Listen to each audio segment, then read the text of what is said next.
Addressing the red ink in the State of the State address, Governor Malloy saying that the state must just completely change its budget process. Yeah, he's facing a $500 million budget deficit next year and multiple billions of dollars in the years after that. Our chief political correspondent Mark Davis live now with reaction to the governor's State of the State address. Mark.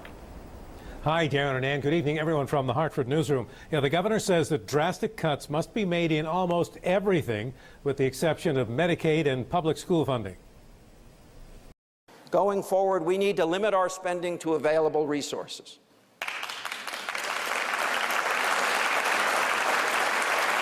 Republicans gave the governor some hearty applause because many of the concepts he's now pushing sound like he's jumping over to their side of the table.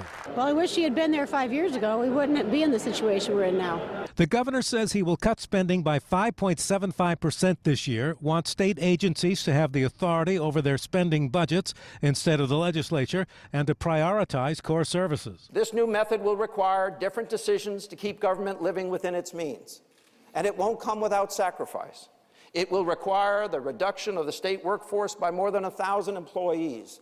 The governor's office is currently in negotiations with nearly all of the state labor unions, but the unions are pointing to other ways to save money and save state jobs. Contracts are out there that the state has where they're employing contractors who are duplicating state employee jobs. So we need to look at that. In addition to cutting state employee costs, the governor is proposing further reform in the state pension system and the way state budgets are done. These are structural changes that we've talked about time and time again, and we embrace the governor on those structural changes. But the governor will get a tough fight from both Republicans and Democrats over his proposal to have him and his commissioners make the decisions on where to cut spending. It's our job and our responsibility to appropriate money to individual programs, not just give a pile of cash over to individual agencies and expect them to take care of it.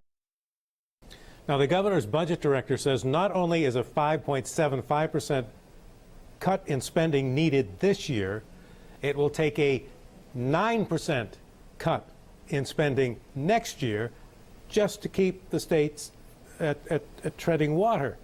There are tough times ahead for sure. Live from the Hartford newsroom, Mark Davis, News 8.